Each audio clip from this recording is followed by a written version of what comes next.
जैसा कि पहला क्वेश्चन है, इलेक्ट्रॉन की खोज की थी जे थॉमसन। सेकंड क्वेश्चन है, प्रोटॉन की खोज की थी गोल्डस्टीन। थर्ड क्वेश्चन है, कौन सा ऐसा भारतीय वैज्ञानिक है जिसका नाम एक विशिष्ट मूलक से जुड़ा है, तो वो है बोस जी। और फोर्थ क्वेश्चन देखते हैं। फोर्थ क्वेश्चन है कि न्यूट्रॉन की खोज की थी जेम्स चैडविक ने। जैसा कि आप लोग पहले से चौथे क्वेश्चन तक देख रहे हैं, इसमें इलेक्ट्रॉन प्रोटॉन और न्यूट्रॉन की खोज के बारे में बताया है। इसका एक जो है ईटा पर नाचे। ईटा मतलब, जैसा कि आप लोग ईटा का मतलब बता देते, ईटा मतलब इलेक्ट्रॉन और टा मतलब थॉमसन, जिसको कहीं कहीं पर थॉमसन लिखा मिला होता है, कहीं कहीं पर थॉमसन लिखा मिला होता है। आइए नेक्स्ट क्वेश्चन देखते हैं। किसी परमाणु का जो व्यवहार होता है, रासायनिक व्यवहार होता है, निर्भर करता है, जो किसी परमाणु का रासायनिक व्यवहार होता है वो नाभिक के चारों ओर घूम रहे इलेक्ट्रॉनों की संख्या पर निर्भर करता है। आइए नेक्स्ट क्वेश्चन देखते हैं। नेक्स्ट क्वेश्चन काफ़ी आसान क्वेश्चन है कि किसी परमाणु की परिक्रमण कर रहे किसी इलेक्ट्रॉन की कुल ऊर्जा होती है। ये बहुत इंपॉर्टेंट क्वेश्चन है, सदा धनात्मक होती है। सेकंड क्वेश्चन है कि परमाणु भार का अंतर्राष्ट्रीय मानक है C12। नेक्स्ट क्वेश्चन है कि न्यूक्लियस का द्रव्यमान संख्या। इसका आंसर है जो न्यूक्लियस का द्रव्यमान संख्या है वो सदा उसके परमाणु क्रमांक से अधिक होता है। नेक्स्ट क्वेश्चन देखा जाए कि जो अस्थायी नाभिक होता है वो न्यूट्रॉन और प्रोटॉन के लगभग समान संख्या का होता है। सेकंड क्वेश्चन, ये क्वेश्चन है क्लास 11 के एटॉमिक स्ट्रक्चर से अनिश्चितता का सिद्धांत का प्रतिपादन किया था हाइजेनबर्ग ने। सेकंड क्वेश्चन, रदरफोर्ड ने अल्फा प्रकीर्णन जो है अल्फा प्रकीर्णन की खोज रदरफोर्ड ने की थी। अल्फा प्रकीर्णन की खोज जो है उन्होंने एक सोने की पन्नी ली थी, उस पर अल्फा कणों की बमबारी कराई थी, जिसमें एक उसके मध्य एक नाभिक था जिस पर टकराकर वो कण पुनः वापस आ गया था और सब कण इधर उधर विचलित हो गए थे, और जो सब कण थे इधर उधर विचलित हो गए थे।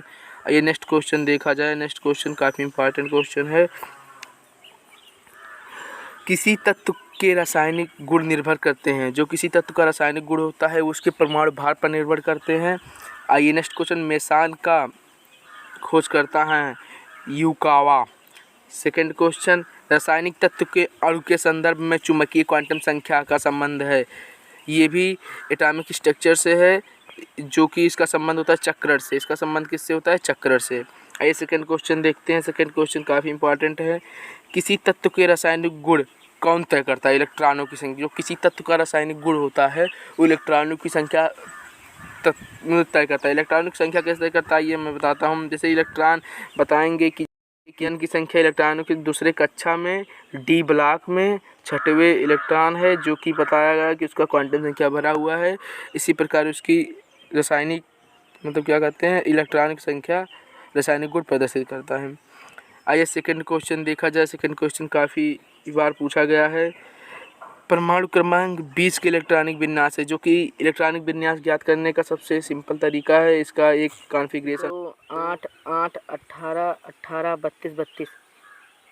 अब देख रहे हैं 20 कहा है तो 2 8 8 2, जैसा कि 20 कहा है तो इसका होता है 2 8 8 2 हो जाएगा, जो कि इसका कॉन्फ़िगरेशन है। ये देखते हैं कहाँ है 20। ये देखिए इसका ये क्वेश्चन है, जैसा कि देख रहे हैं ये वाला क्वेश्चन, इसका कॉन्फ़िगरेशन ये होगा। अब सेकंड कहा है कि सेकंड वाला क्वेश्चन कहा है कि कौन सा ऐसा इलेक्ट्रॉन है जो समरूपण धातु तत्व के लिए है? वो है कैल्शियम। कैल्शियम के परमाणु क्रमांक जो होता है वो 20 होता है, जो कि समरूपण धातु तत्व के लिए है। ये सेकंड क्वेश्चन देखते हैं। अभी मैंने बताया कि ये सेकंड क्वेश्चन का एक्सपेरिमेंट रदरफोर्ड ने किया था। रदरफोर्ड ने अल्फा किरणों की, जैसे कि ये सेकंड क्वेश्चन है, रदरफोर्ड ने किया था। रदरफोर्ड ने अल्फा किरणों की, ये सोने की पन्नी है जिस पर अल्फा किरणों की बमबारी कराई थी। जब अल्फा किरणों की बमबारी कराई तो उसमें एक न्यूक्लियस पार्ट पता चला, जो कि बहुत ठोस होता है। आइए सेकंड क्वेश्चन देखते हैं। सेकंड क्वेश्चन काफ़ी इंपॉर्टेंट है। 2 इलेक्ट्रॉन एक ही कक्षा में होते हैं, क्योंकि उसमें उसमें पाया जाता है, जैसा कि कोई भी जैसा कि फर्स्ट एलिमेंट मान रहे हैं हम 1s2 मान रहे हैं हीलियम का, तो उसका मैं बना रहा हूँ। जैसा कि फर्स्ट इसका अगर हम इलेक्ट्रॉनिक कॉन्फ़िगरेशन भरते हैं, इलेक्ट्रॉनिक कक्षक भरते हैं, तो इसका देखिए एक जो इलेक्ट्रॉन होगा उसके विपरीत दूसरा होगा, इसीलिए ये विपरीत चक्रण होता है, जैसा कि आप लोग यहाँ पर देखा जाए। फर्स्ट क्वेश्चन है किसी तत्व के परमाणु की दूसरी कक्षा में इलेक्ट्रॉनों की संख्या अधिकतम हो सकती है 8, क्योंकि फर्स्ट को जैसा कि कहा गया है कि दूसरी कक्षा में कहा है, तो फर्स्ट कक्षा में 2 होता है, सेकंड कक्षा में 8 होता है, थर्ड कक्षा में 8 होता है। इसी प्रकार इसका आंसर 2 हो जाएगा। आइए सेकंड देखते हैं। सेकंड कहा है कि परमाणु क्रमांक 6, परमाणु क्रमांक को हम Z से प्रदर्शित करते हैं, परमाणु द्रव्यमान को हम A से परमाणु भार को A से प्रदर्शित करते हैं और प्रोटॉनों की संख्या को P से प्रदर्शित करते हैं। तो ये देखते हैं इसमें कहा गया है कि परमाणु क्रमांक 6 है, परमाणु भार A है, तो प्रोटॉन की संख्या होता है N = P + E होता है, P + E होता है। यहाँ पर N का मान दिया है 12, P का मान दिया है 6 और फिर E का मान ज्ञात करना है, इसको इधर भेजेंगे तो यहाँ से आ जाएगा 6। आइए देखिए इसका आंसर क्या होगा 6। आइए सेकंड देखा जाए।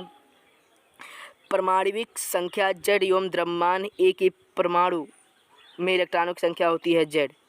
आइए सेकंड क्वेश्चन देखा जाए। सोडियम के परमाणु संख्या 11, परमाणु द्रव्यमान 23, तो इसके इलेक्ट्रॉन, प्रोटॉन तथा न्यूट्रॉन की संख्या सिंपल है 11, 12 तथा 11 होंगे। आइए नेक्स्ट क्वेश्चन देखा जाए। नेक्स्ट क्वेश्चन काफ़ी सिंपल है,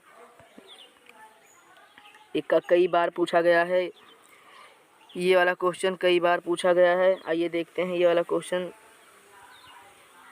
किसी तत्व के परमाणु भार से संबंधित सर्वाधिक कथन है द्रव्यमान के विपरीत एवं तत्व के परमाणु भार भिन्न होते हैं। जो द्रव्यमान होते हैं द्रव्यमान संख्या के विपरीत होते हैं, मतलब उसके परमाणु भार के भिन्न होते हैं।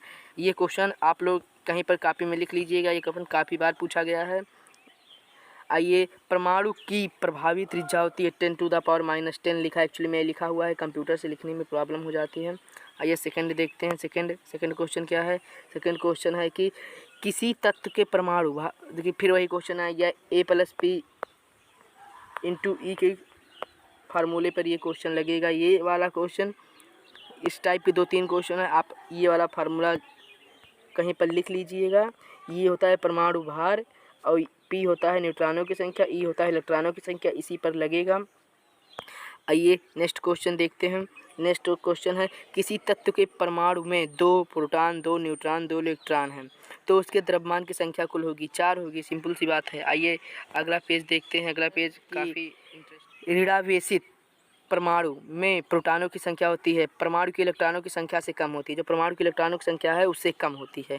सेकंड क्वेश्चन है जो परमाणु के नाभिक में स्वर्ण का पन्नी था, उस पर जब अल्फा कणों का बौछार कराया गया था तो अधिकांश जो अल्फा कण थे उधर उधर विचलित हो गए थे, तो कुछ एकाध कण थे जो किसी एक पार्ट से टकरा कर वापस आ गए थे, जो उस पार्ट का नाम बाद में न्यूक्लियस, जिसे हिंदी में नाभिक कहा जाता है, वो रखा गया।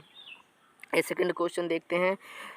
तत्वों की प्राकृतिक संख्या को ज्ञात किया जा सकता है इलेक्ट्रॉनिक विन्यास से। तत्वों की प्राकृतिक संख्या को ज्ञात किया जा सकता है कैसे, जैसा कि किसी में 2d1 है तो ये N हो गया, ये D कक्षक हो गया, ये फर्स्ट इलेक्ट्रॉन हो गया। इसी प्रकार इलेक्ट्रॉनिक विन्यास से आसानी से ज्ञात क्वेश्चन देखते हैं कि किसके निर्धारण में किसी तत्व की परमाणु संख्या की सहायता नहीं करती है नाभिक में विद्यमान न्यूट्रॉनों की संख्या। सेकंड क्वेश्चन देखते हैं। रेडियो सक्रिय तत्व की खोज की थी किस वैज्ञानिक ने की थी, तो हेनरी बैकरेल जी जो थे, इन्होंने रेडियो एक्टिव तत्व की खोज की थी। रेडियो एक्टिव तत्व अगर नाम पूछा गया तो उसका नाम रेडान है। सेकंड क्वेश्चन देखते हैं। सेकंड क्वेश्चन रेडियोधर्मी पदार्थ हैं वो उत्सर्जित करते हैं। रेडियोधर्मी पदार्थ अल्फा कण, बीटा कण, माइनस बीटा कण, प्लस बीटा कण तथा गामा कण उत्सर्जित करते हैं। अल्फा कण की खोज जो की थी अल्फा तथा बीटा कण की खोज रदरफोर्ड ने तथा गामा कण की भी खोज रदरफोर्ड ने की थी। अल्फा कण जो होते हैं उस पर He2+ आयन होते हैं, जैसा सेकंड क्वेश्चन है। अल्फा कण जैसा सेकंड क्वेश्चन ये वाला है, अल्फा कण की खोज जो रदरफोर्ड ने की थी तथा अल्फा कण जो होते हैं वो He+2 आयन के होते हैं। बीटा कण ऋणावेशित होते हैं, गामा कण भी ऋणावेशित होते हैं, गामा कण रेडियो एक्टिव तत्व भी होते हैं। आइए लास्ट क्वेश्चन तथा इस लेक्चर का अंतिम क्वेश्चन देखते हैं। नाभिकीय विखंडन के दौरान श्रृंखला अभिक्रिया को नियंत्रित करने के लिए न्यूट्रॉनों को अवशोषित करने हेतु किया गया प्रयोग होता है वो बोरान होता है, जैसा कि लास्ट क्वेश्चन आप लोग देख रहे हैं। लास्ट क्वेश्चन ये वाला क्वेश्चन है कि नाभिकीय विखंडन के दौरान जब नाभिक टूटता है उसके दौरान अपक्रिया को नियंत्रित करने के लिए उसमें कौन सा अवशोषक लगाया जाता है? उसका नाम है बोरान। ये काफ़ी इंपॉर्टेंट कई बार पूछ सकता है। यदि आपको ये वीडियो अच्छी लगी हो तो प्लीज़ इस वीडियो को लाइक कीजिए, शेयर कीजिए तथा हमारे चैनल को सब्सक्राइब कीजिए, जिससे आने वाली नई वीडियो का सीरीज़ आप तक सबसे पहले पहुँचे। Thank you watching this video.